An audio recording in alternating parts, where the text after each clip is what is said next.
Na Bula FM krake tale taki. Golnga elambasa Bula FM nambando ena sere. Ando tale tak na borong ena Bula FM nambando ena sere su. Kau buat tiga geraki au rebot juga nistima au undau tale tak na borong ena Bula. Tolo bina Fiji Bula FM nambando esinga toka.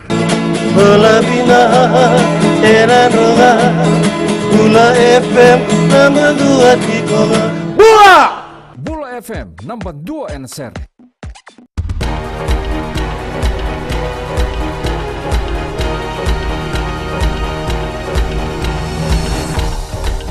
Ni sambula sai koyongona Vakaleleka ni nonda itukutuku. Erto sadurtiko ena valimbula na CWM en dona matabu wale leweba karato mabo ena dona donga isuba ena singa lebu ni kua. Erto abondo tiko na leweba ongo ena dona taxi kadonga na butoni dona lori. Ero tale na taxi ero wadonga talinga ena bakatala kaongo kayado ena ratumara road.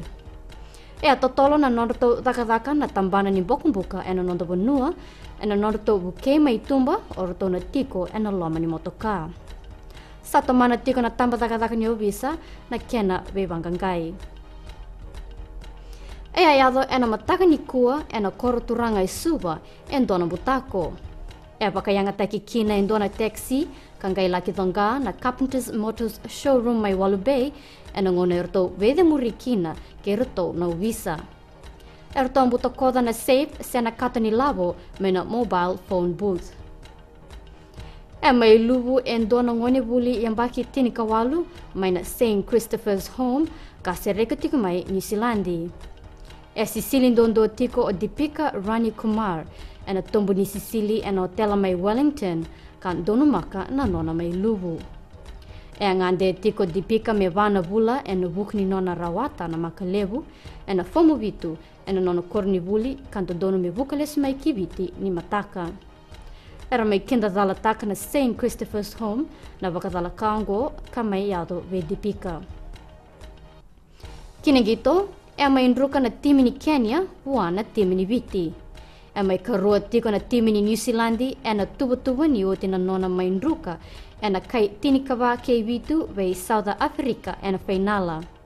Ertona tombu bata e na sota ni Wellington Sevens o viti kei na timi ni New Zealandi varani se kei Spain. Sama yade kere na Vakaleleka ni nonda itukutuku ni temo demanda.